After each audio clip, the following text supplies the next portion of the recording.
Quando publiquei meu primeiro livro, If You Want to Read and Rap, Don't to School, se você quer ser rico e feliz, não vá para a escola, o editor sugeriu que eu mudasse o título para A Economia da Educação. Falei que com o título como este, eu só conseguiria vender 2 exemplares, um para minha família, o outro para meu melhor amigo. O problema é que eles esperariam ganhá-lo. O agressivo título foi escolhido porque eu sabia que assim obteria toneladas de publicidade. Sou favorável à educação e acredito em reforma educacional. De outra forma, por que continuaria eu a pressionar por mudanças em nosso sistema de ensino antiquado? Por isso, escolhi um título que me permitisse ir a mais apresentações de televisão e rádio, simplesmente por causa da controvérsia. Muitas pessoas pensaram que eu era louco, mas o livro vendeu muito bem. Quando me formei na Academia de Marinha Mercante dos Estados Unidos em 1969, meu pai instruído ficou feliz. O Standard Oil da Califórnia me contratara para sua frota de navios-tanque. Eu era o terceiro imediato e o salário era baixo em comparação ao dos meus colegas. Mas era um bom emprego para um recém-formado. Meu salário inicial era cerca de $42.000 ao ano, incluindo as horas extras. Eu só trabalhava durante 7 dias. Tinha 5 meses de férias. Se eu quisesse, poderia ter ido para o Vietnã com uma empresa de navegação subsidiária e teria com facilidade dobrado meu salário em vez de descansar nas férias. Tinha uma grande carreira à minha frente. Contudo, me demiti 6 meses depois e fui para a Marinha dos Estados Unidos para aprender a voar. Meu pai instruído ficou arrasado. Pai rico me deu os parabéns. Na escola e no local de trabalho estava em moda a especialização. Isto é, para ganhar mais ou obter uma promoção era necessário especializar-se. E é por isso que os médicos imediatamente procuram especializar-se em algo como ortopedia ou pediatria. O mesmo se aplica a contadores, arquitetos, advogados, pilotos e outros. Meu pai instruído acreditava no mesmo dogma e ficou empolgado quando finalmente obteve seu doutorado. Ele muitas vezes admitia que as escolas recompensam as pessoas que estudam mais, e mais a respeito de menos. Ou melhor, meu pai instruído acreditava no mesmo dogma e ficou empolgado quando finalmente obteve seu doutorado. Ele muitas vezes admitia que as escolas recompensam as pessoas que estudam mais, e mais a respeito de menos e menos. Pai rico me incentivava a fazer exatamente o oposto. Você precisa saber um pouco sobre várias coisas, era a sua sugestão. É por isso que durante anos trabalhei em diferentes áreas de suas empresas. Por um tempo, trabalhei no departamento de contabilidade. Embora eu provavelmente nunca chegasse a ser um contador, ele queria que eu aprendesse por osmose. Pai rico sabia que eu pegaria o jargão e o sentimento daquilo que é importante e do que não é importante. Também trabalhei como ajudante de garçom e como operário na construção, bem como em vendas, reservas e marketing. Ele estava preparando Mike e eu. Ele insistia em que nos sentássemos para assistir a seus encontros com diretores de banco, advogados, contadores e corretores. Queria que conhecêssemos um pouco sobre cada aspecto de seu império. Quando abandonei meu emprego, bem na Standard Oil, meu pai instruído teve uma conversa séria comigo. Ele estava perturbado.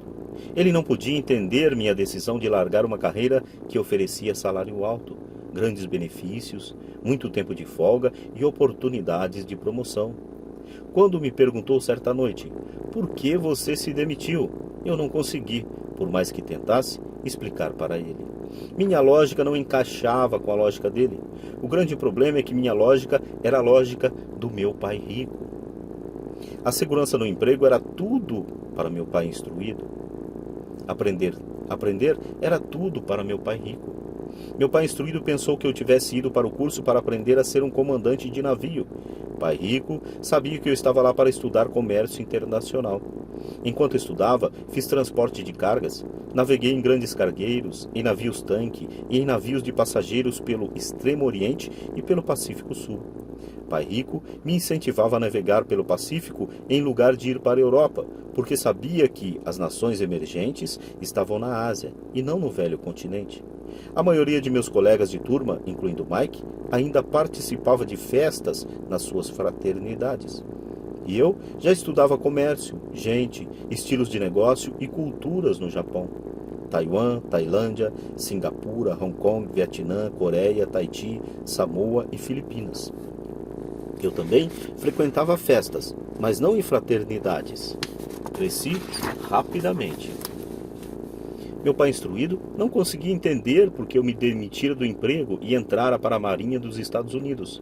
Disse-lhe que queria aprender a voar, mas realmente queria aprender a comandar tropas. Pai Rico me explicara que a parte mais difícil da condução de uma empresa é a gestão de pessoas. Ele passara 3 anos no exército. Meu pai instruído tinha sido isento do serviço militar. Pai Rico me falou do valor de aprender a liderar pessoas em situações difíceis. Liderança é o que você precisa aprender agora, dizia. Se você não for um bom líder, receberá um tiro pelas costas, como ocorre nos negócios. Ao voltar do Vietnã em 1973, me desliguei, embora adorasse voar. Consegui um emprego na Xerox Corp. Fui lá por uma razão, e esta não estava nos benefícios. Eu era bastante íntimo, ou melhor, eu era bastante tímido e a ideia de vender me parecia a coisa mais apavorante do mundo. A Xerox tem um dos melhores programas de treinamento em vendas dos Estados Unidos. Pai Rico ficou muito orgulhoso de mim. Meu pai instruído ficou envergonhado. Sendo intelectual, considerava que os vendedores estavam abaixo dele. Trabalhei na Xerox durante 4 anos, até que superei o medo de bater as portas e ser rejeitado. Ao alcançar permanentemente um lugar entre os 5 maiores vendedores, me demiti e fui em frente, deixando atrás de mim outra grande carreira em uma ótima empresa. Em 1977, formei minha primeira empresa. Pai Rico preparava Mike e eu para assumirmos empresas, de modo que agora eu precisava formá-las e pô-las a funcionar. Meu primeiro produto, uma carteira de nylon e velcro, era fabricado no Extremo Oriente e remetido a um armazém em Nova York, perto da escola que eu frequentava. Minha educação formal estava completa e era tempo de testar minhas asas. Se eu frequentasse, estaria falido. Pai Rico achava que era melhor quebrar antes dos 30. Ou melhor, Pai Rico ele achava que era melhor quebrar antes dos 30. Você ainda tem tempo de se recuperar, era seu conselho. Na véspera de meu 30º aniversário, a primeira remessa saiu da Coreia para Nova York. Hoje, ainda faço negócios internacionais e, conforme me incentivou Pai Rico, procuro os países emergentes. Minha empresa de investimentos opera na América do Sul, Ásia, Noruega e Rússia. Nos Estados Unidos, grande parte dos estudantes do ensino superior está associada a fraternidades, que são uma espécie de clube e que, com frequência, também funcionam como uma espécie de república estudantil onde residem. Há um velho dito segundo o qual emprego é a sigla de quase quebrado. Infelizmente, eu diria que isso se aplica a milhões de pessoas. Como a escola não acha que inteligência financeira seja inteligência, a maioria dos trabalhadores vive dentro de suas posses, trabalham e pagam contas. A outra terrível teoria da administração diz: os empregados trabalham apenas o suficiente para não serem demitidos, e os empregadores pagam apenas o suficiente para que os trabalhadores não vão embora. E se você observa a escala salarial da maioria das empresas, diria que há uma certa verdade na afirmação. O resultado líquido é que, em geral, os trabalhadores não progridem. Eles fazem o que foram ensinados a fazer: conseguir um emprego seguro. A maioria dos empregados se concentra em salários e benefícios que os remuneram no curto prazo, mas não são frequentemente desastrosos no longo prazo. Já eu recomendo aos jovens que procurem emprego pelas oportunidades de aprendizado, mais do que pelo que possam receber. É preciso ver que as habilidades se deseja adquirir antes de escolher uma profissão específica e antes de cair na corrida dos ratos. Uma vez aprisionadas, num processo permanente de pagamentos de contas, as pessoas se tornam como pequenos hamsters correndo em suas gaiolas. Suas pequenas pernas peludas correm furiosamente. A roda gira furiosamente, mas dia vai, dia vem. Eles ainda estão na mesma gaiola. Grande emprego. No filme Jerry Maguire, com Tom Cruise, há grandes bordões. Talvez o mais memorável seja: mostre-me o dinheiro. Mas é uma frase que me parece mais verdadeira. Aparece na cena em que Tom Cruise está saindo da empresa. Ele acaba de ser demitido e pergunta para a empresa: quer me acompanhar? E todos permanecem silenciosos e petrificados. Apenas uma mulher se levanta e diz: eu gostaria, mas daqui a 3 meses serei promovida. A afirmação é provavelmente a mais verdadeira de todo o filme. É o tipo de frase que as pessoas usam para continuar trabalhando de forma a pagar suas contas. Sei que meu pai instruído esperava por seu aumento anual e todo ano ficava desapontado. Então ele voltava a estudar para se tornar mais qualificado, de modo a poder ganhar outro aumento, mas novamente sofria uma decepção. Frequentemente pergunto às pessoas: para onde essa atividade diária está levando você? Como o pequeno hamster, duvido que as pessoas olhem para onde seu trabalho árduo as está levando. O que o futuro oferece? Expressão que contém um trocadilho intraduzível. Job is a comfort just overbrook. Cyril Brickfield, o antigo diretor executivo da Associação Americana de Aposentados, afirma que as aposentadorias privadas estão um caos. Em primeiro lugar, 50% da força de trabalho não contam atualmente com fundos de pensão. Apenas isso já deveria ser motivo de grande preocupação.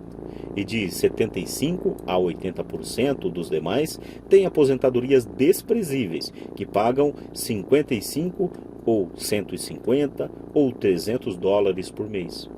Em seu livro The Retirement Myth, o mito da aposentadoria, Craig Scarpel escreve: visitei a sede de uma grande empresa nacional de consultoria especializada em aposentadorias e falei com uma diretora administrativa que planeja exuberantes planos para altos executivos.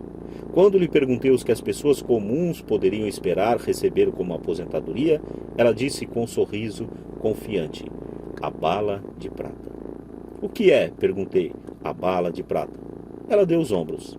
Se os baby boomers descobrem que não têm dinheiro suficiente para viver quando forem mais velhos, eles sempre podem dar um tiro nos miolos. Expressão usada para o baby boomers é uma expressão usada para a geração nascida após a Segunda Guerra Mundial. Carpio continua explicando a diferença entre os antigos planos de benefícios definidos e os novos planos de contribuições programadas, que são mais arriscados. Não é um quadro animador para a maioria das pessoas que está trabalhando atualmente. E isso é só a aposentadoria. Quando se acrescentam despesas médicas e casas de repouso para idosos, o quadro se torna aterrador. Em seu livro de 1995, ela indica que as despesas hospitalares variam de 30 mil a 125 mil dólares ao ano. Em uma casa de repouso para idosos, sem qualquer mordomia, a anuidade estava em torno de 88 mil dólares.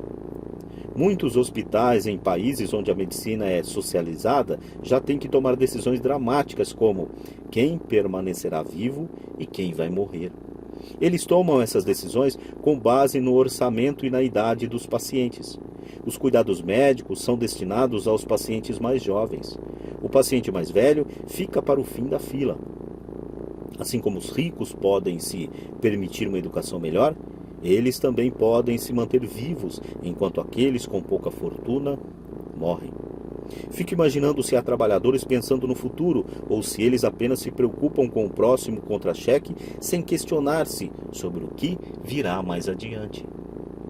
Quando falo para adultos que querem ganhar mais dinheiro, sempre dou o mesmo conselho. Sugiro que pensem no longo prazo. em lugar de trabalhar simplesmente pelo dinheiro e pela segurança que são, admito, importantes, sugiro que procurem um segundo emprego, onde possam aprender outra habilidade. Muitas vezes, recomendo que se integrem a uma empresa de marketing de rede, também chamado de marketing multinível, se quiserem adquirir alguma habilidade de venda. Algumas dessas empresas têm excelentes programas de treinamentos que ajudam as pessoas a superar o medo do fracasso e da rejeição, que são as principais razões pelas quais a maioria das pessoas não é bem-sucedida. A instrução vale mais do que o dinheiro, no longo prazo. Quando ofereço essa sugestão, ouço muitas vezes: "Ah, isso é muito trabalhoso", ou "só quero fazer o que me interessa". Quanto à primeira resposta, retruco: então o senhor prefere passar a vida entregando 50% do que ganha ao governo? Quanto à segunda observação, digo: eu não tenho interesse em ir à academia de ginástica, mas vou para me sentir melhor e viver mais. Infelizmente, há verdade no velho adágio: não se podem ensinar truques novos a um cachorro velho, a menos que a pessoa esteja acostumada a mudar. É difícil mudar. Mas para aqueles que ainda estão sobre o muro em relação à ideia de trabalhar para aprender algo novo, ofereço esta palavra de incentivo. A vida se parece muito com ir à academia. A parte mais difícil é se decidir a começar. Uma vez feito isso, fica fácil. Em muitas ocasiões, ficava temeroso para ir à academia, mas chegando lá, em movimento, era ótimo. Depois dos exercícios, fico feliz de ter me decidido a ir. Se você não está disposto a trabalhar para aprender algo novo e insiste em se especializar em sua área, assegure-se de trabalhar em uma empresa sindicalizada.